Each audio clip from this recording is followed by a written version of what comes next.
Welcome, everyone, to the Sonoma Spiel. My name is Tim Zahner with the Sonoma Valley Visitors Bureau. In the law, there's a term called term of art, and that's where there's a very specific use of a word, usually for the law, right? So, for example, if you're doing something pro bono, that is a term of art that you're doing something for the lead singer of U2.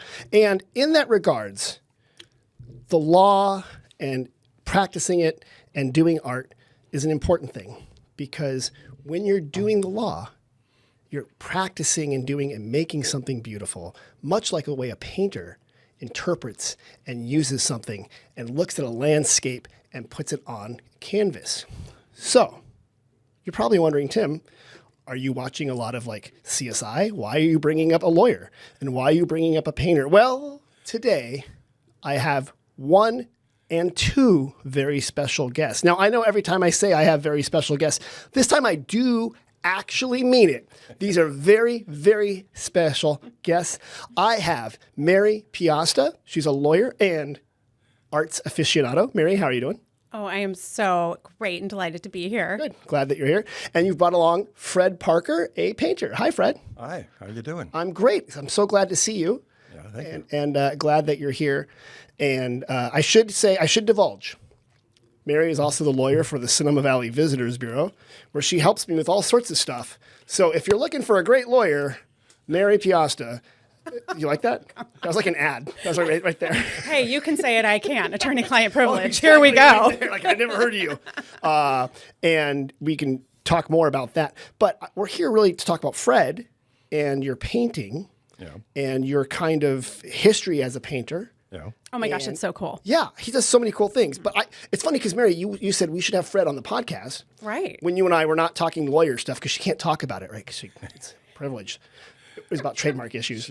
She's a lawyer. She's a lawyer. She knows how to talk. She says, I know this guy. He's a great artist. He does amazing things. And, in her office, she has beautiful art up and stuff. And I said, oh, I know that guy. He's the alley painter. Yeah. I was once walking down a darkened alley, and he said, hey, kid, you want to buy a painting? And it was you. It was you. So, Fred, tell me, you are a painter. What kind of paint do you do? What kind of painting? What kind of art? I'm not using the word painter very often. Okay. I call myself an artist. Okay. Because I do photography and I do computer stuff, great. All of which I integrate in some way that sometimes is on canvas. Got it. Sometimes it's not, Okay. But I prefer the word artist rather than painter because that's a little bit narrower than reality. What you actually do. Well, thank you for correcting my term of art. So that's very good. Yeah. And what would you like me to do? Well, how long have you been doing that, Fred? 1959 to 62. Yeah. I was in the Army. Okay. I was a surgical technician. I was stationed at Letterman Hospital in San Francisco. And in the evenings, I would frequently take a class, extension center usually, from the San Francisco State College. Huh. At that point, I was already 2.5 years in college before I went into the Army. Okay. So I just would add more units, by taking another class somewhere. Smart. One of those classes was a painting class. Okay. So we're talking, would I just say 62? Mm-hmm. Yeah.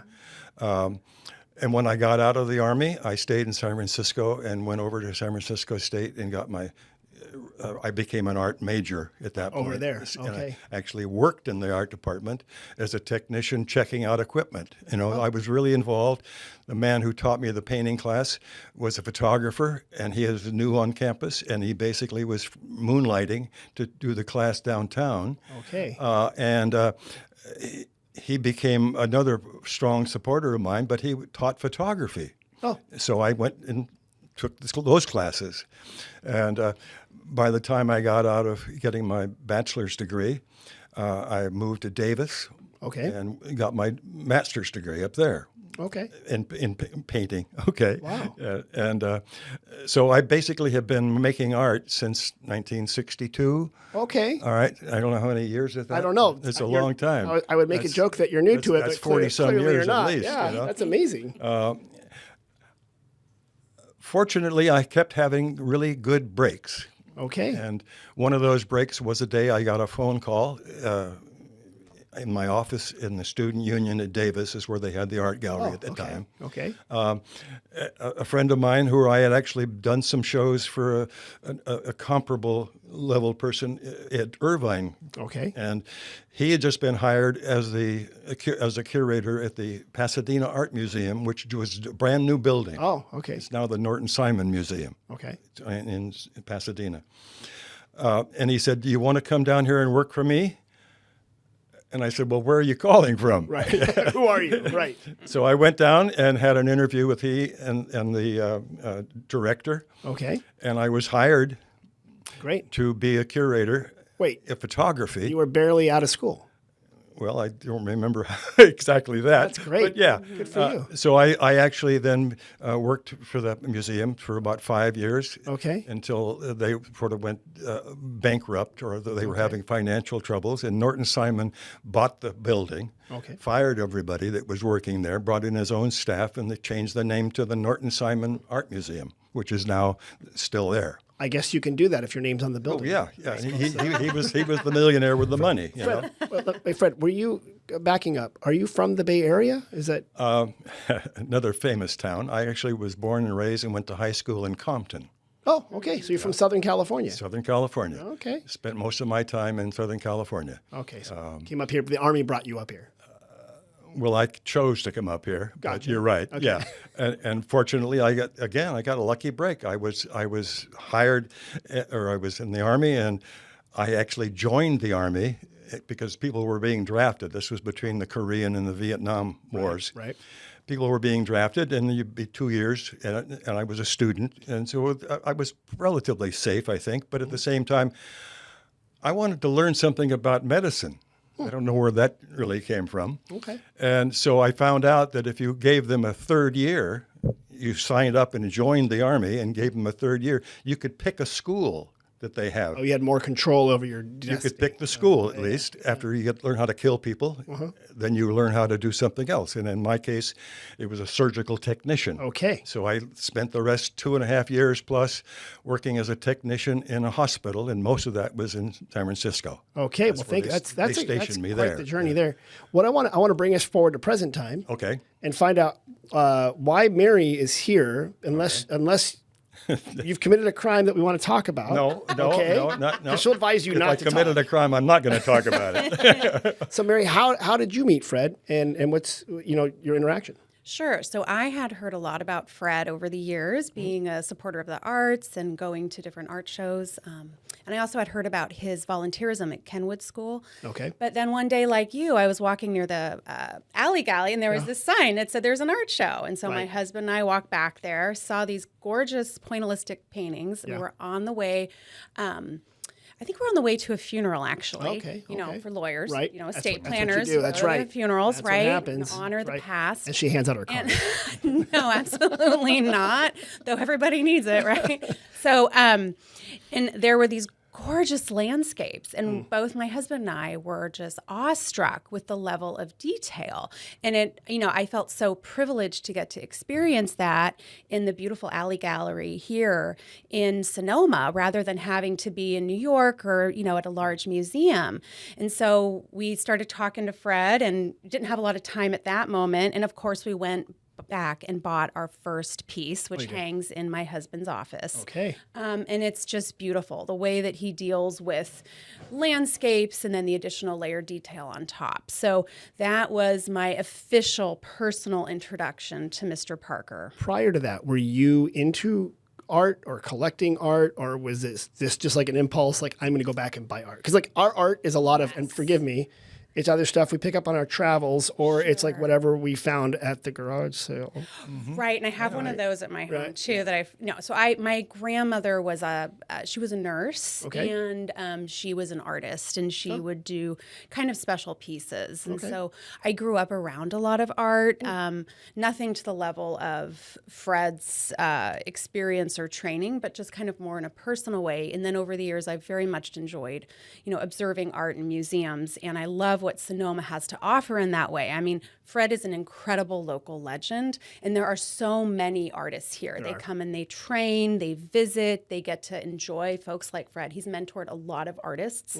And I think that's something that's really special about our valley. So, but going back to me personally, yeah, I mean, I just love art. Now I have three little kids, and they do art all the time, everywhere. You have a garage full of originals. Oh, I have walls of originals in my all over the fridge, and God help you if you toss them, right? Yeah. That's where I get rid of some of my supplies I don't need. Yeah, I just send them over Give there. them to the kids. And then suddenly there's acrylics all over the walls. Yeah. We're there. Fred, tell me about your art, actually. You mentioned pointillism and the kind of way you do it. So what kind of, I know you're not a painter, just painter, you're an artist. You're an artiste. So tell me a bit about some of your works and what you do. Well, I think a lot of it starts with photography. Okay. Because I have done a lot of that too, say. And I've been in photographic exhibitions, and I've organized photographic exhibitions of other people's work for the museum. The artwork I do most of the time, now that I have a computer in the last, 10 or 15, whatever years it's been, I take a photograph. Sometimes I will take 2 or 3 photographs and edit by taking certain things like the buildings out of the picture in Photoshop, replacing it with another tree from another photograph. Right. So I'm actually creating an image that is got some balance design-wise. I often then make a print of that, or I have it in the computer at least, and I can print it on paper. I could print it on canvas. I could print it 6 feet wide. I usually will make a couple of those prints, and sometimes I will make some of them darker, some of them lighter, some of them more contrasty, depending on how I like to play with it. Then I frequently will take that and put it on the easel and paint over it with acrylic paint or with pastels. Interesting.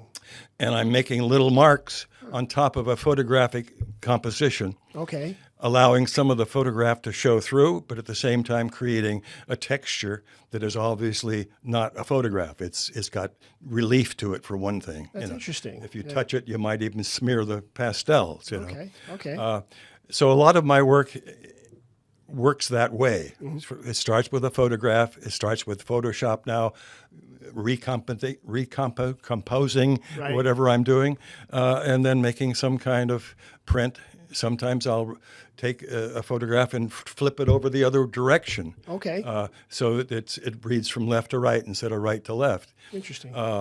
Sometimes I'll take 2 or 3 of them and put them together, and it looks like they're like You're kind of creating a mythical, idealized landscape from. Yeah, and so, but I've done so many different media in getting there. Okay. That I can then change the size, kind of change the colors, manipulate it. I can work on the same composition with a whole different color combination because of the pastels or the acrylics that I put on top of it. Interesting. And it's usually a very, very small brush or a sharpened piece of pastel. Oh, it's the tiniest brush you've ever seen. Oh, really? Do you wear like magnifying glasses when you do this? I just have a regular reading glasses. Okay. That's it, and they're not particularly strong. Right. I do have another pair of glasses that can give me 6 inches. Right. Okay. So I can get up close, but I almost never use them. Got it. And I have another one for about 3 or 4 feet away, so I can back up and still get focused. Okay. Smart. But I don't usually use those 2 pairs of glasses. I usually regular Plain old reading readers. glasses. Okay. And then I noticed Mary brought in a painting.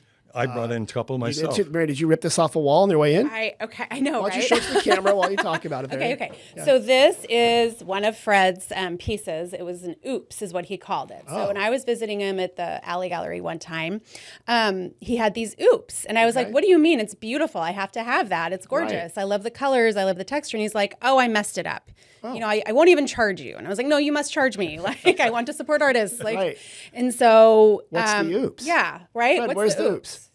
I don't know. So I don't know what that You means. just weren't feeling it. So this was like- basically. How long ago? What's the date on So that? the date on this was 2021. And that looks Hood like Mountain. Hood Mountain, yeah. So up in Kenwood area, it's very beautiful. There's very stark. I think there's actually volcanic mountains. This is a piece of canvassed paper. I mean, it's not canvas like a piece of cloth. Okay. It's got a texture to it though. Mount Hood, up in Kenwood. I live in Kenwood. Oh, you do? And Okay. I could walk up to there from So my you house. can see this a lot on your on every And this, day. this is another one Oh, yeah, let's see it. of the same mountain, Okay. but it's also, and this is, Oh, yeah, it's a different angle. You're a little further up north. it's a maybe. different angle. I'm up further north Yeah. towards Santa Rosa. Yeah, because I drive that every day, and I can Yeah, recognize it there. And you it's, can see that from your car. as you Yeah, go by. absolutely. Well, that's a better view because I'm stopping and looking at it. I'm not worrying about the drive. So Yeah. that's a good Yeah. way. Are most of your things the landscapes of Upper Sonoma Valley, of Kenwood, Glen Ellen area? Well, I haven't always lived here. I've been in the valley some 35 years now, and Okay. 20 in Kenwood. But I also lived in Pasadena. I also lived in Santa Barbara. Oh. And so I have images in my collection of artworks there's a couple from Missouri. Because Okay. my grandparents had a farm there. So you would go as there a and child, we would do go that. back there. And so I had some photographs, and I would play with those. But most of it is the type of landscape you just saw. Okay. And it's relatively local. Which it's interesting because, like, Mary, you grew up here, right? Yes, I grew up in Santa Rosa. Yeah, so you're from the area, you're Yeah. the bio region. Right. What draws you to this type of art? Well, for me, it's, and I hang it in my office as sort of I feel like that's kind of an addition I've made to my firm that's gone back to the 1800s in Sonoma.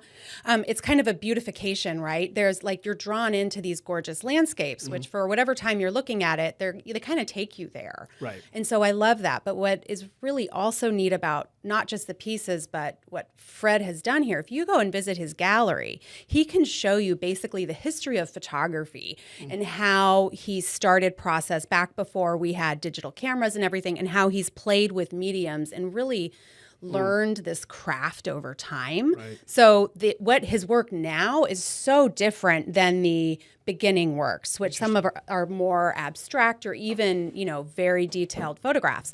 So yeah, talk about, So you're holding This up is the here. vineyard in my backyard. Yeah, it's a zoomed in vineyard shot on some vines, The only maybe. one with grapes in it. And well, you put it, okay, you can see there it's got some red and some kind of colorblind, some green. And why don't you describe it for us? Well, and he has huge panels of these that are about the size of this TV screen. Oh, really? And so, massive. Okay. Yeah. so when this is he's the done a small show, version. Yeah. And every one of these, I did 10 of them like this size. There's another Okay, one so in it's kind of boxes. focusing on some canes of some. I vines. basically took a single photograph, Okay. and then in computer, I would select a certain area to do Right. something with. I made the small ones, and then I made the big ones, and I made 8 large paintings that are like 6 feet wide. Wow. The same image, Okay. but different colors because it had its own paint job. Oh, that is interesting. I like that. Fred, wait, Mary just dropped a hint. You have a physical studio where people can come see your paintings, right? Yes. Yeah. I live in a 2-bedroom house. I'm not married, so I'm single. Okay. 2 bedrooms with a dining room. The house is almost 100 years old. Okay. Got a basement even. Oh. And, yeah, which is very unusual. Yeah. And so the basement is my studio and storage unit. Okay. The dining room is my office. Okay. The living room and one of the bedrooms are galleries. Oh. The hallway is a gallery. So your entire the house porch is a gallery. Okay. Yeah. I even have panels in the carport. Okay. If you need any panels, I'm getting rid of Let me things. know. You've got some. So when people want to see these paintings, Yes. should they go to your website, or are they allowed to come visit your studio, or what's the I best would way to do encourage them to come to my studio if they're in the area. that? Okay. But they could also go to some of the wineries that have nothing but my art in them. Oh, really? Deerfield has most of my art there. Oh, Deerfield Ranch. Yeah. famous, Yeah, and it's they right have down great the road. stuff there. They've got a cave. They do comedy concerts there as well. They have big right. sculptures out front. And it's in the cave, isn't it? I thought there was one at the bar in the cave. There is right? there is a bar in the cave that has a 6-foot painting behind the bar. Okay. But there's also other things, and some of them are still available for sale. Some of them are owned by the winery. Gotcha. I'm looking here now. You got some at the El Pueblo Inn in Sonoma, which is great spot here. Fairmont Sonoma Mission Inn. But you've also got like in Nebraska, Ohio, Minnesota, Arizona, Louisiana Those would State. probably have been, in the most part, there have been shows that I entered Oh, I see what you're saying. and was part of. that's I great. didn't, but I also worked in Wisconsin and in, where was it? It's Nebraska or something like that. Okay. Where I ran an art gallery at the university. Oh, You that's know, kind of I ran neat. the art Okay. gallery at Sonoma State. I was the first gallery director at All right. Sonoma State. Go see Wolves. Okay. Yeah. I see. So your art's all over the place. It sounds like. Yeah. That's kind of neat. You can go around to Sonoma and see the art. What is it? The motel on the corner up here? Yeah, Pueblo Pueblo Inn. Inn. Yeah. It's all my art. So she's Wendy, who owns that, is a great Yeah. woman, Yeah. really into local art, and she was an English teacher. Well, she walked down that alley gallery one day, and that's how we met. And all of a sudden, they were Allie. Hey kid, want a canvas? no, they were remodeling from a motel to the inn, or to what it is you know now. what's amazing And they've I done just there? pulled in there, and I said, "You guys are going to need some art because you got 5 or 10 more new rooms here." Right. And they did. They did. And they bought them. And they took the middle parking lot. I don't know if you've been back there. They took the middle parking lot and they made it into a beautiful garden. Yeah. It's like the old motels you think drive in. Yeah. Well, they literally did the opposite of paving paradise for a parking lot. They took out a parking lot and put in this beautiful paradise. And I really like that garden. I walked back once. I'm like, Wendy, why are you not talking about this? This is like the most serene former parking lot I've ever been in. And it's really quite nice. Mary, do you have these hanging in your office? I do. Tell me about your office, 'cause I think it's kind of historic when I walk in.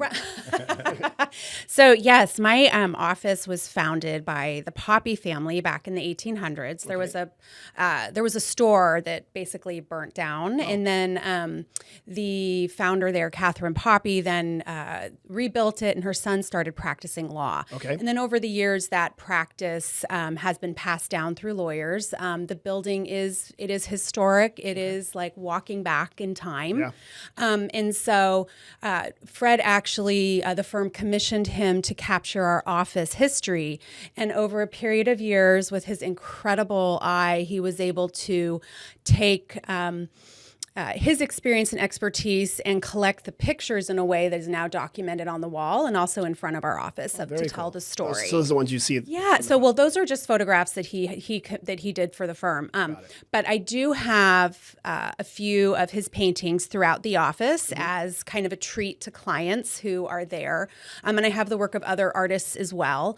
In fact, a client just kind of came in today over the lunch hour. She's so sweet, and she wanted a distraction from life. She's in her late 80s, and she loves art. And so instead of talking, we've already dealt with all things she needed to deal with. And so I just gave her the art tour of the office. And so we started with some historic things and went to Fred's. And then she looked at the Sandra Bernstein's, which is like a complete, a new way that art is being produced in, the digital age. So she was delighted to get to see the Fred Parker paintings and, be immersed in those landscapes.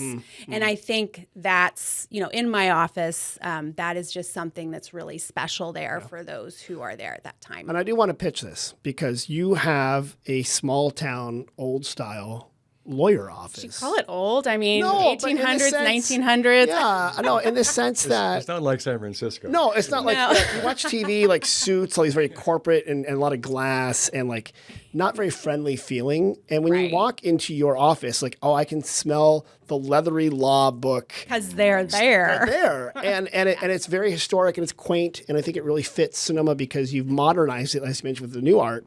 But also, there is that time. You feel the time, you feel the past in there brought forward. Well, and that's with legacy, right? I mean, my firm is all about legacy of individuals and businesses. And I think what's so special today is that here we are talking to you about Fred Parker's legacy.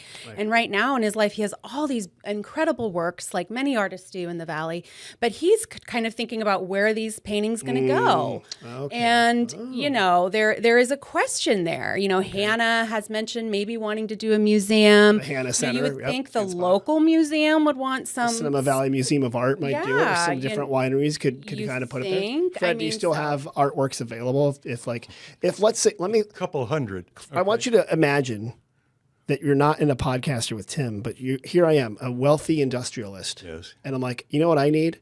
A lot of paintings. Yeah. Do you know a guy?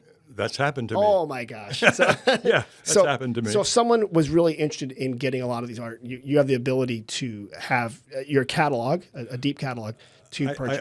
I made some catalogs, but most of the time I try to get people to come and look at the actual original artwork. It's right there. Because you can't see it as a photograph. Gotcha. You got the canvas, You can't see not it the in a catalog. book or Right. catalog. Okay. You have to see and the scale is usually the colors are richer, so forth. Okay. Should we talk about Kenwood Gold? He had this What's piece. that? He had this piece that he developed called Kenwood Gold, and it was another massive piece of this landscape. Where right there. he took things out of the picture and layered it on. So it was this huge painting that someone bought within the last year. I This think. is a print of the Kenwood Gold painting. Yeah, so it's This is not the actual one. Actually, the original or the painting version on canvas, which is about 5 feet wide, is hanging in Deerfield right now. Oh, okay. Oh, this is the one. They own it. It's in that you go in there in the cave Okay. and look at it, Too bad. along with a few other pieces, But I'm sure there's others that are similar. And you call it Kenwood Gold. Why? because of all the yellow and orange. On the vines in here. So it's not the leaves. It's not the actual. the leaves are gold. There's not gold mining that happened. That's in actually Kenwood. based. That's actually based on a photographic collage. Essentially, Mm-hmm. the tree limb wasn't in the original scene Really? in that location. It was over 6 feet away. Oh, right? interesting. Okay. And it's part of another photograph that I then put together in Photoshop to make a balance. And there's even 3 bands of what's around again. You see that there's actually 3 different lines, Okay. 3 different areas: the background, the middle ground, and the foreground. Mm-hmm. That's a design situation that I purposely wanted to create. It's like a flag. Gotcha. That's right. essentially. The tricolor there. Yeah, it's Exactly. like a Hungarian flag. Ah, see, I like that. I like that. in the original, the yellows, Mm-hmm. the shade of yellow is just so bright and captivating. I mean, it. I couldn't help but just look at it. I'm like, oh, it's so I pretty. want some of those. And no, $3,000 could not afford that piece. But I mean, it was gorgeous. So And then, Fred, when people do want to come visit you, Yes. do they have to make an appointment? Well, they could just drive in and see if my truck is sitting there in front and knock okay. on the door. Okay. That doesn't happen too often Right. because they have an iPhone probably and they call me. Right. And they usually have one of my brochures ahead of time. Probably do. They might be down at picked up St. the- Francis Winery. They might be doing a food and wine pairing. Like, let's go over to Fred's. Yeah. Let's do it. Okay. But I get surprises, but Okay. not a lot, but Okay. I get some. or he sees people at Lucky's. Do you want to tell him about all the people who are lucky shopping at Lucky's? What? Fred? So Yeah, pages yeah, up. Wait, what? I have to come to Sonoma to get groceries in the bank. I lived Okay. in Sonoma the first half of my time So in you're the kinda valley. set up here, And right. so I'm sort of set up here. I don't get to Santa Rosa too often any longer, Right, even right. though it's the same distance. But Right. what we're going to talk about? wanna Lucky at look- Lucky's. Yeah. The last exhibition or the last show I had at the Alley Gallery, which is now almost 2 years ago, Right. that was the 8th year in a row that I had a show there. Okay. And when I have a show anywhere, I put up an easel and I sit out there in the alley and I paint. Okay, right. While I'm just waiting for somebody Yes, to come by. that's how I saw you. Yeah. And that's how I do it. The last show I had, I did a lot of those reddish Okay. paintings, The vines, right? but I had done something at the local elementary school in Kenwood Okay. where I would get together with other artists. I would actually select and pay other artists to come and do something for the kids. Okay. In the 3rd, 4th, 5th grade, something like that. Right. On several occasions, at least once a year, I'd get 3 of them at one time, and the 4 of us would put up an easel somewhere in the artist's grounds and do a painting all afternoon, like 4 hours or fun. something like Okay. that. So the kids could come and go during their breaks. See the process. And some of them would stand there and watch us. Others would be playing football. Yeah, You know? The last show I had there, or the last opportunity to do that, I tried to take some of the little teeny 8x10 frames I had purchased for the kids, $1 a piece with a piece of glass, plastic little frame, 8x10. I bought about 100 of them, and then would give one to each kid for them to do something for their mother to give it to Mother's Day, whatever, you know. When the pandemic came along and I couldn't get into the school project anymore, I had about 20 of those little frames in a box unused. Right. And I said, well, I'm going to use them. So I took them down to the Alley Gallery, and I did little paintings of probably about 4 by 3 inches. Okay. Cut a mat for it and put it in the frame, and then put a $100 price on it, and would try to sell it. Okay. And I would be. I did about 15 of those Okay. during the show. Great. And then I ended up having all these little paintings, and nobody was coming by. Nobody was buying them at the point. So I've gone through them all now. I don't have any left anymore, because what I would do is I would stick one in my shopping cart when I go into Lucky's or when I go to the laundromat, and I just tap somebody on the shoulder and I ask, complete strangers, And I say, do you like art? And they look at me, this stupid, odd person. Who is this guy? You know, Yeah, I don't yeah. know who I am. What's going on? And they always sort of stumble, but then they always say, yeah, I like art. And I said, well, I have a gift for you. And I reach in the shopping cart and I give them the gift. So they walk away with a $100 painting. He's For real, giving you would away just do paintings. this. I'm up to $400 paintings now. Would they look around and think, am I on camera? Are you trying know to what- convert me to Right. religion? They don't know who I am. I'm not Yeah. promoting myself. In this many a cases, I don't timeshare? even have my flyer with me. So Really? they can't even contact So hold me. on, you're just like randomly giving out art in the Lucky Produce aisle or The something. first one that he told me about, it was a mom who was clearly like stressed out with her going on. baby, Yeah, you know, stressed in out. the stroller, In the shopping cart. in the shopping cart, and he's like, "Here for your kiddo." The you little know? boy looks at me. He's like, "Who is this?" And it guy?" affects these kids, and Yeah. Fred knows. I mean, he knows how to So inspire I'm young satisfied that I got rid of something that nobody was going to pay Yeah. me for. I made somebody happy that was a complete stranger, Right. and that really feels good. Fred, I like you know? that. It's worth that. Whatever I'm giving away, it's worth it. You never know when you're there buying your pasta. Yeah. If someone might give you a Fred original. And sometimes it's at the checkout line. The last one was a man in the checkout line. He was in front of me. He just paid for his groceries. And I said, do you like art? And again, nobody looks at Like, me. who's this? Who says no? I know, it's kind of Who weird. says no? This is weird. Yeah. No, I don't like art. I'm sorry. And I gave him this nice little painting about this big. You know? Okay. That's a good story. Yeah, That's I a good love way to it. get your art out there. You took your art beyond the alley, right? Yeah. Right into the Yeah. grocery store. Yeah. So yeah. where Well, the people are. alley was my studio for a month, for 8 years in a row. You know? I love that. Okay. But he's also set up events over the years to promote other local artists and get them together and get them at schools and giving back to the community. And I mean, he's been a real champion for. In the Alley Gallery, actually, I just assumed the role. It was actually Jim Callahan's property there on, Okay. you know, and it wasn't always used as a gallery, but it was a gallery, had lights at least. What was that building before? It was kind of it was really it literally was on an alley between the bakery parking lot, working your way towards the plaza, going past your office. Yeah. And it was kind of a weird building there. Yeah, but it's got several different probably like artists a that have horse thing. studios in that building too, Right, including the Jim Callahan. And I would basically be sitting there making art while I'm there for a whole. But I also ran the program where I actually to bring the selected the other artists who were going to be exhibiting the rest of the year. Oh, I didn't know that. I want to ask you a question, Fred. Why does Sonoma have so many artists?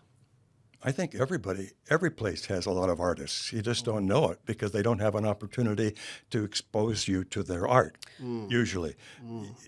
There are a few people who will seek them out, but not very many. You have to sort of catch somebody like somebody walking down the alley that's a complete stranger. So you think in other cities, people listening to this, if they're in another town, there might be artists there they could go support. They just have to find them. Well, because communities will have The like artist some- has to do something too to make that happen. So, Oh, they got hang their shingle, as it were. Let people know they're there. well, they got to make themselves accessible. Right. And Because, well, I was going to say, there is like the gallery next to Cafe La Haye. Yeah, the Arts Guild, where like there's like 12 different artists in there. Yeah. Kind of a But co-op you have to thing. be a member, don't you, to be able to exhibit your work there? How does that work, Fred? usually, Usually, okay. sometimes they have general open I type bet you, shows. I know this guy walks in with his lucky grocery bag and puts stuff on the wall. Fred Parker original. Well, and then there's the art walk here in town, which, yeah, tell me about you that. know, so my office, we participated last year and did open houses and hosted artists. Of course, Fred, we hosted Fred. But what happens is businesses, as part of that, are able to exhibit works of artists that either they choose or that the Arts Guild, which is local, connects those businesses with. Got it. And so it becomes this really neat evening festival. It's great for tourists. Yep. I met so many people from out of town, you know, who are just here in Sonoma wanting to see some art. And you just walk around, businesses will pour wine, Roadside Winery. Yeah, like, it matches you know, a did winery. some- It's not in the plaza with a Exactly. business, and yeah. that's a good way to do it. So, and that is one way that local artists, going back to your point about where do local artists show their work, you know, there are very few places in town for local artists to show their work. So there is the Guild. There are businesses that will, you know, hang like mine and others. But really, you know, a lot of the businesses curate their own. So, you know, I think that is an issue for communities, especially this community. Just making sure. Well, we've been talking a long time about an art trail. This might shock you, and I'm sure Fred will disagree, but herding artists is like the herding of cats they are impossible to get to go to a meeting. Oh, it's so true. I have a story on I this. keep a but yeah. meeting on task, and like every time I'm invited to an arts meeting, I'm like, what can I schedule? Can I schedule a wisdom tooth extraction? Anything. Colonoscopy. What can I do to avoid being in a meeting with artists? And it's because, I don't know if it's because artists are artists, but we've been talking a long time. How do we get them together and work on a trail or other, co-op marketing aspect? A lot of artists don't have any, what's the word? They don't have the motivation to take charge of the situation. They're waiting for somebody to come to them and have a different relationship. And I found that if I just pull off the highway like I did at the El Pueblo when they were under construction, Right. and I pull in and I introduce myself to a complete stranger at the desk. If you guys need any art, here's my flyer, right? Well, that paid off because she took that flyer back into the back room where the office, Wendy's office was at the time. And I could hear Wendy, not even meeting her at that point, saying, Fred Parker? Oh, yes. And basically she came out and I ended up being the person who decided to hang every room. Interesting. Every room has my art in it, plus a few pieces. They had some other people's art. Fred, and I've done all of the installation in the office, everything. I think you just gave great advice to artists to get out of your comfort zone and go approach people and ask them. If you don't do that, they're not going to come to you. Well, they won't know about them, right? They won't know about you. So, Fred, this is such a refreshing and reaffirming thing for me because a while ago, maybe 10 years ago, I was working with some Santa Rosa artists, and they were trying to build an art scene south of Sofa District. And I said, hey, here's the biggest problem. You guys want the tourists and the visitors to come, but you're not open on Saturdays. Well, that's not going to help. And they're like, well, we don't want to work on Saturday. I'm like, but that's when the visitors are here. That's right. I'm like, we are now at an impasse, right? Yeah. You have to be accessible, and you have to force yourself to get involved in things that they don't know why you're even who you are or what you're there for. But that could be uncomfortable, I'm sure. Of course it can be. Sometimes but artists are I'm introspective egotistical souls. enough to do it. Just do it. Okay, that works sense. And it works. Yeah. Is my point. It really works. That I've had that attitude from the beginning, saying, "Oh, I'm not going to wait for Joe Blow in that gallery to be attention to me." I've been talking to Lori Austin at the new gallery. Yeah. Well, we have a past already because she and I were on a committee a long time ago. Okay. I walk in and she said, "Oh, Fred, how are you?" I hadn't Great. seen her for 20 years. Yeah, she's got a brand new gallery in downtown Isn't it Sonoma. nice? Well, And she's about got 3 stores sculpture down from there. here. Yeah. She's going to have a show of mine next month. Oh, really? Yeah. Exciting. Yeah, because Out of the alley into the gallery. Yeah. Fred Parker. I like it. I like it. Right down the street from her place. Okay, I like that. I want to go back to Mary real quick. Mary, it is kind of odd having the lawyer on the tourism podcast. Oh, really? But, Why? Well, because here's Are we the not deal. interesting, us lawyers? I've tried to promote the destination wedding. Sure, of course. How'd that go? Well, I mean, clearly pretty successful, those right? work out, right? I had the cemetery lady on. I'm like, well, the destination death, destination funeral is kind of a thing. Absolutely, and I have wedding planners for that. Okay. So hear me out. The destination durable power of attorney package. Oh, yeah. I think it's going to be a hit. Everybody needs a durable power of attorney. I mean, I'm sorry. So I go into these networking things and I'm like, okay, it's like, why do people need a lawyer? And I'm like, well, hey, are you alive? Do you have a body? Yes. Raise your hand. Yeah. Yes. Do you have a bank account? Okay. Mostly. You need a durable power of attorney. Oh, there you go. And for those who don't know what that is. Yeah, explain that. It's a document that allows someone else to act for you in the event that you find yourself incapacitated. So I had a mentor and I lost him to dementia, sadly. And he was this very incredible human. And he would say, crisis strikes the unprepared. And it's true. So what a durable power of attorney does, what proper estate planning does, is it takes away that lack of preparedness and gives people insecurity in moments when they really need it. So it solves the 3 a.m. panic attack. Exactly. When you're sitting there thinking. It's interesting. My daughter, she's 18. This is the key to it. She's an adult. Uh-oh. She got pneumonia. Pretty bad. And she already has an autoimmune condition. So she was actually hospitalized for 4 nights. And literally the week before, my wife was like, she's 18. We got to get some documents because my wife works in the medical field. And I'm like, well, that's not a problem. She goes, no, when they're 18, they're like adults. And according to the medical world, they're kind of on their own. And we were lucky, like nothing bad happened, right? But when they came in to do the billing, you know, the billing department comes in the hospital. I turn to my daughter like, well, you're 18, so, Right. you know, good luck. You're responsible. Just kidding, sweetie. But it did hammer home that like Yes. one day your kid's 17, you're in charge of everything. Next day, by the law, they're like an adult and they're supposed to be in charge of all their own stuff, and that's kind of terrifying. So I'm so sorry. I'm glad your daughter's Oh, doing she's fine better. now, and she's graduating soon. So good job, Ev. Proud of you. Good job. Well, and graduation, I think, is a really great time. So parents are, you know, like you're excited about your kid graduating. They're going off to school. But you got to think about that. Oh, they're adults. If they're going anywhere, I mean, really, you want to have those Right. legal Is that a thing that a lawyer can do? Oh, absolutely. The kind of lawyer that hangs her shingle in Sonoma? Yeah, the kind of lawyer that hangs it here. And my whole there. team can do that. Okay. And yeah, I think it's really important. And also, as you talk about like legacy and art, you know, there's so many neat things and very special collectors here in Sonoma who have their collections who maybe haven't dealt with it appropriately. I just went to a multi-day tax seminar at Hastings where there were the appraisers there and everyone's talking about it and how you want to specifically handle art collections. So it is a unique Interesting. I never even thought of that. practice area. Yeah, because the rights to the art, who gets it, who gets to republish it. Here we go. Fred, I'm going to pitch an idea to you. There you Someone go. comes to your gallery, right? They see the truck, they called, Right. they select some pieces of art. Yeah. You make the deal, you're selling the art. You're not giving it to them at Lucky's, right? This is a customer. Okay. And you're like, you know what? You need to protect this for your legacy. Yeah. And you make a referral to Piasta and the other two names. Right. It's just Just on to the Mary plaza. Piasta, on the Lawyers on the And plaza. the lawyers on the plaza, and they get a package deal. Get your art, protect the legacy. Oh, right. Boom. You got it? Are we there? Or gotta keep or it I happy. just give them 50% off. You know, and they're happy. I'm busy enough, Tim. I'm busy enough. That's all you need to do. I don't need more work, please.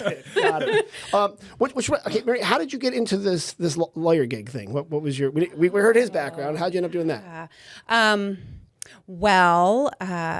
I was raised by a lawyer. Oh, you were? My father, he was an advocate for the little guy. Okay. And in high school, I got to be part of one of his trials where he was helping this woman who was a victim of domestic violence. And I got to hang out with her and help keep her comfortable in the hallway. Okay. And I loved seeing the power of that experience for her. Okay. And I went into law as a way to help give people security. Okay. And yeah, I learned from the best. Very good. Very, very, very good. That's And a kind good of like reason. Fred. I mean, Fred, we haven't talked about Ansel Adams.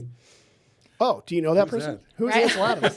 do you have an Ansel Adams story? Yeah.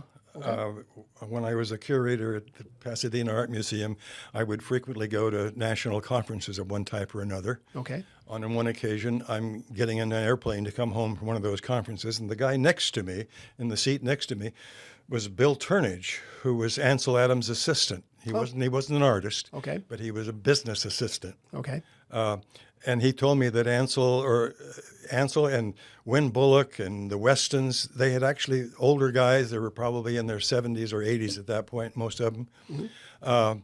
They had been running in this little gallery in Carmel, which had been a schoolroom in a local school that had been converted into a gallery. Right. And they had been, without anybody really professionally to help them, they had been mounting shows there of their own works as a group or as individuals. Ansel was part of that.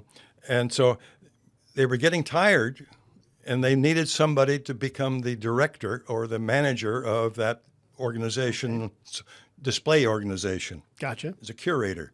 Well, I was a curator, and I'm looking for more work to do because Pasadena was having financial troubles and cutting people back, right? Okay. And I said, okay, well, so I worked for both Pasadena and Carmel at the same time, lived in Carmel for a couple of years, ran that gallery, Okay. and basically Ansel had hired me to do that. Well, so And you worked with Ansel Adams he directly? just lived down the street Oh, there. I didn't know he lived in Carmel. Okay. Yeah, well, he was south of Carmel, not in the town. Well, I didn't know he lived in wasn't that in the area. town, but he was. I always thought he was just hanging out in Half Dome for some reason. That's kind of what I know about him. I think he was For probably sure. there a lot Right, too. famous. So just for people who don't know, a famous photographer of like landscapes, right, and would do big black and white, large format paintings. Yeah, and most of the people who were there, the other artists, some of them were equal in their stature and recognition, but they didn't have Ansel's name. Right. Win Bullock, for example, lived in Monterey. Okay. But he was about the same age, and and they were both fantastic photographers, and there were a couple, the Westons, the whole family of the Westons, the sons of Edward Weston, Brett Weston. They were on the board, you know, and basically I got to know them all. That's great. And I did that for a couple of years, and then moved back to Pasadena, you know, and then was unemployed for a while. as might happen. Yeah, well, when Norton took over, he fired everybody, and that was about a month after I had just left Carmel. But to go from like curating to painting, I mean, that was like a really big switch. That is a good switch. But no, to me, they were the same. I was a curator that was creative. Okay. And basically, I treated it like a painting, but it wasn't my art, not my paintings, but the design and the selection and how I hung it and so forth. That's all art too. Right. You know, and I was good at that as well, and got recognition from that. And I do my own displays. I put up my own shows. I do my own matting and framing. You're a one-man show. You have to be, otherwise you can't afford it. Like I said, some random guy in the alley offering you art, or next to the Apple display at Lucky's. If you'd picked the right year, you would have got it for free. I know, I was smarter. Well, I'll tell you what, this has been good. We do have to finish the podcast with questions we get from visitors, but before we transition to that, is there anything I forgot to ask you, or anything you want to tell me, or anything like that? There was one thing that she was talking about, and it reminded me that probably the most important thing to me is the effect that my artwork has on the viewer. I want them to be, I want them to have the obvious feeling that that is really peaceful. Okay. You know, and they get involved in all that little teeny detail. Like, what is that really made by hand? You know, it's so small. It's like a little pin mark. Right. And a lot of people will stop at see my art. It doesn't matter what size it is, and they will just absorb that feeling. Okay. You know. Okay. I would rather have that than some art collector who has 100 paintings buying my work at thousands of dollars. I would rather have that effect on somebody. And no, but I think what you're getting at, Fred, is that the people who really have the passion for the art because they like the art and the feeling the art gives them might make you happier versus the transactional, you know, asset value of an art, right? Is that a correct summation? Like you want them to, the people who are getting your art to really believe in it and to feel it. I want them to have that feeling more than anything. Right. More than the sale, you know. I want them to experience something that pleases them, gives them some comfort. Right. I don't make paintings that scare people. Right. You know, I don't make paintings that are psychological torture. You know, Right. I'm doing something that they look at it and they say, oh, and they want to take their shoes off and sit there and look at it. You know, that's what I want, and it does happen. It happens to people who have never bought art before. Right. You know, and it happens to people who wouldn't even think of that. Steve Moore, for example, who ran the bar there next to the theater. He just now retired, by the way. The one with Jello shots, huh? The town square we're talking about? Well, he walked down the alley one day and he saw me doing this painting out there, and he says, well, when you get that done? And I said, well, you come back in a couple of weeks, it'll be done. Okay. And he did. He came back and he said, okay, well, it's mine. And he bought it. Oh, great. Well, that was the beginning of, now he has art all over his home, thousands of dollars of art. And he's enjoying it. And he's enjoying it because he's at that point now where he just spent a month in the hospital, you know, because he's 80-some years old. Okay. But we've been friends now, Right. you know, for a long time. And he's got 3 of my big paintings in his bedroom. Oh, I love that. Well, and that's, I do love, by the way, that is a true bar, the town square bar, which is between. It's all about authentic, you know. You go in there and you can't. Speaking of like smelling the past, like there are Meet beers. with the lawyer, go to the bar. Exactly, there are beers gone by definitely in the wood I there. think he has maybe one of my paintings in the bar, but most of them are at his home. Yeah, But exactly. he had other things at the bar ahead of time. That's a great All place. kinds of mementos from his past. That is a great place. Well, before we move on, so if people want more information about Fred Parker, who's more than just a painter, he's an artist, curator, and multimedia specialist. I believe your website is parkerfineart.com. That's correct. Okay, so people can go there to get your address. You're in Kenwood.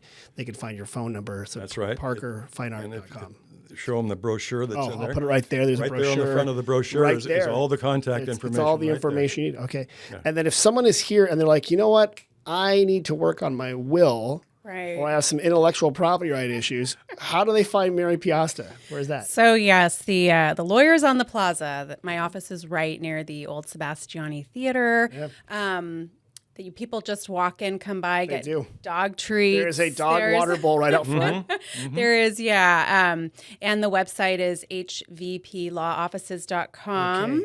Got it. We like to be known as folks Sonoma Law Partners. Okay. They're right there. And we have a very great little slogan we're working on. Okay. To come. Yeah. Good slogan. And she has 3 kids too.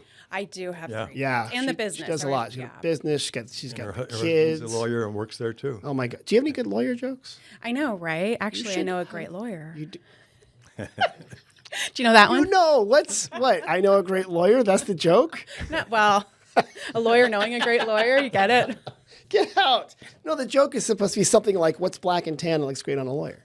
A Rottweiler.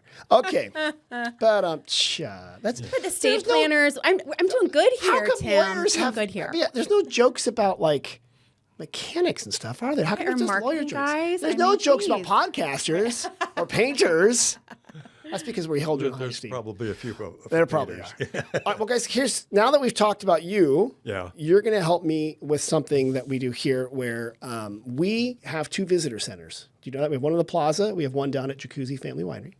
And we have professional staff that are there, and they answer questions from visitors from around the world. Yeah. People also call us, and they can text us at 707-996-1090, or they go on social media and they send us messages, and they email us and whatever, and they ask us these questions. So you're going to help us. Right now, I am deputizing you.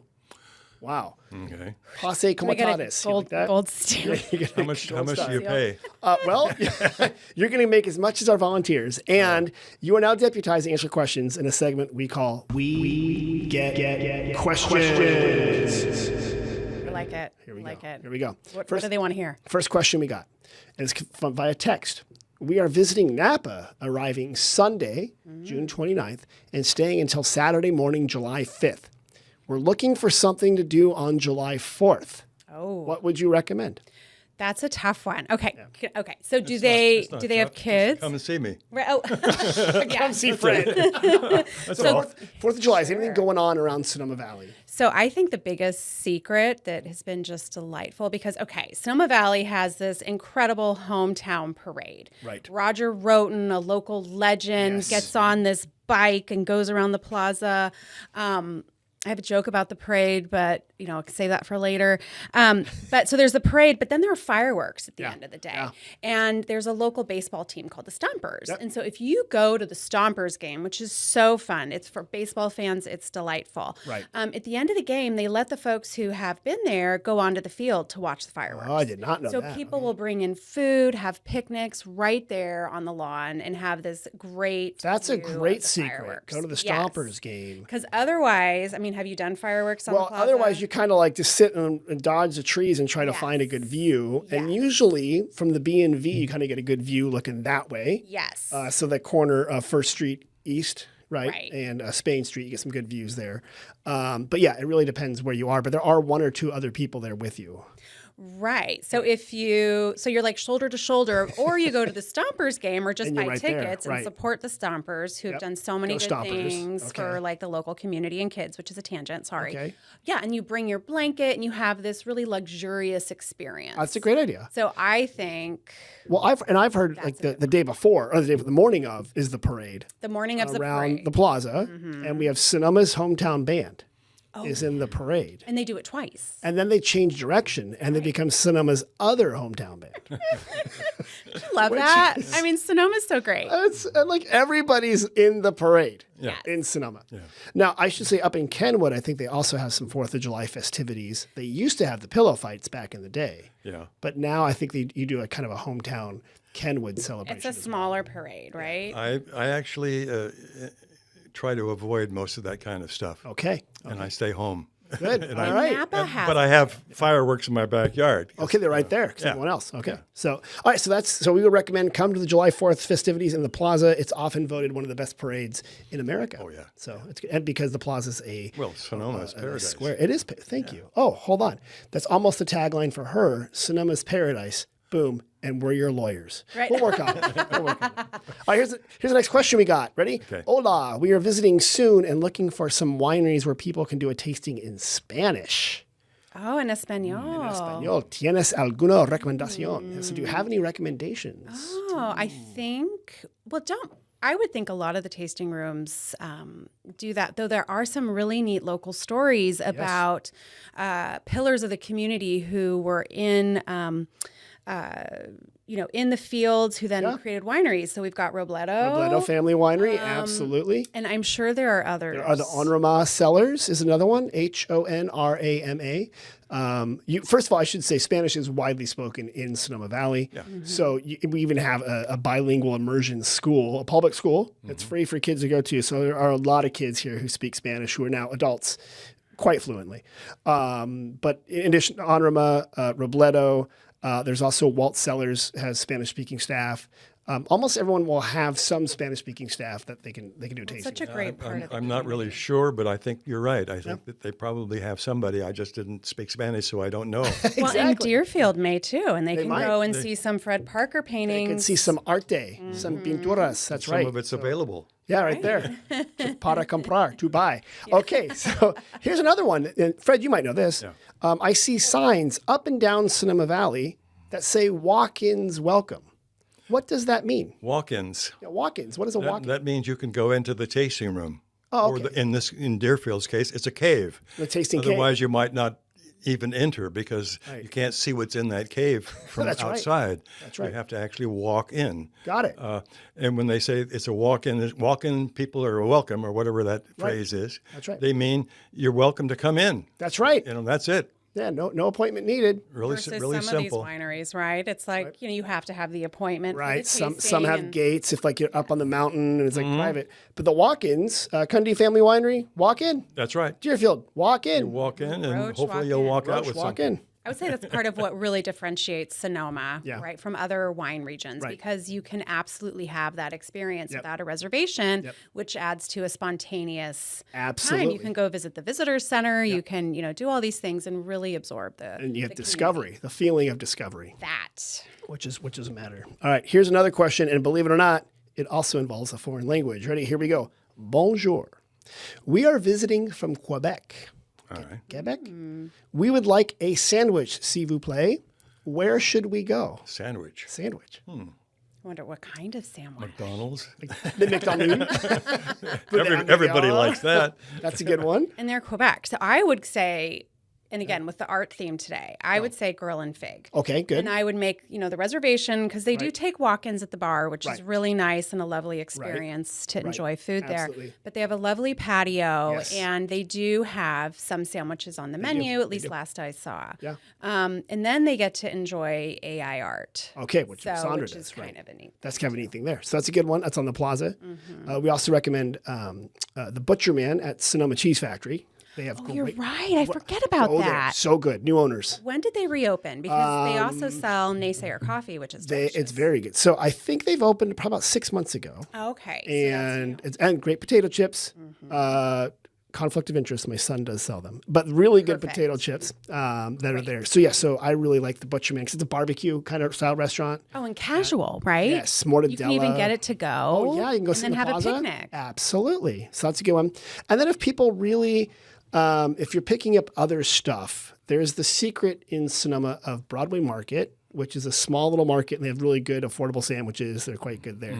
But also Sonoma Market which is a good locally owned, has a good deli, and you get a good sandwich there too. So, those are all good places to kind of get a sandwich and chill. I really recommend to people, or Nugget Market in Glen Ellen, going up there and then going to a park. Like Kenwood Depot Park. That's an amazing regional park up there. Oh, yeah. So That great. little cute white church is right there, and it's all around there, and Plenty of parking, too. And you get Sugarloaf too, and the there. Ecology Center. I mean, they're just And so you know many what? treasures. You can look up at Hood Mountain and go, I would love a painting of that. And I'm going to see Fred Parker. You're Right talking there. Fred Parker. Here's another question we got, and this is an issue we get in the wine country, especially Sonoma. Are there any wineries open late on Fridays? Yeah, aren't there some local Open on rules Fridays? on that? Late? Like, I mean, what are they? I think their ordinance. Well, okay, so late. Okay, so let's just put late in context. So most wineries tend to close around 4 or 5 o'clock, right? And then you go back to your hotel, you take a nap, and then you get ready for dinner, right? But some people want to stay open a little bit later, or maybe they're coming here in their hotel, they want to check in a little bit later, or they're coming here later. We actually have a new program called Friday Night Flights, where some wineries will stay open later Amazing. on Friday nights through the summer, which is going to be really fun. And then basically even some restaurants would have corkage deals, so reduced price corkage from those tasting rooms. So for example, Garricky Winery, which is 3badge/Garricky, Landmark Vineyards, right? Shug Winery, Walt Winery 16600, Koshan Tasting Bars. They're all going to be offering Friday night flights. So that's a new thing that's starting, and it'll be really fun. So that information will be at sonomavalley.com. Guys, you answered all the questions correctly. I think so. You did it. Was that hard? It wasn't that hard, was it? I don't know. It's a lot of pressure by the tourists. You did a great job. So with that, is there anything else that I forgot to ask you or anything else you need to tell me before we wrap up? Well, I just want to say that Fred has a birthday coming up. What? And it's a special birthday. It's the day after my daughter's birthday, but Okay. he's going to be 87. All Which right. is such a lucky year. So anyway, I just want to wish Fred a happy birthday. Happy since birthday, we're here Fred. Thank you. with you. That's very, very good. Okay. You're off by about 10 days, but that's okay. That's okay. By the time this comes up, it'll be very close to your birthday. So that's, because we record it. That's one thing I want before I leave is to get the information on how other people can watch what we just did. Oh, right. So just to let you know, people, I'll record it now too. People can watch us on YouTube. We also put little clips on social media. But if you want to listen to it on any podcast platform, so like Apple Podcast, Spotify is another platform. I can show you on your phone. But basically, when I put it up on the internet, it goes out to a bunch of different places. Okay. And the good news is that the editor will make us sound really smart. So that's the beauty of it. Thank you. I'm going to edit all the fools we did, yeah. No, you did a good job. So again, if you want to find fredparkerfineart.com and then also 466 First Street East. There you go. Your Go Sonoma there, Law walk Partners. walk into the Sonoma Law Partners to find more information about your lawyer. You have walk-ins, right? Oh yeah, we do walk in. That's right. So, So after you come picked see up some art. after you picked up some art, after you've done your estate planning, I want you guys to go to sonomavalley.com for deals, special offers, and events. And I want to give a big shout out to my daughter, Ev. Congratulations on graduating. We are so proud of you. Well done. All right, guys. Thank you very much. We'll see you next week.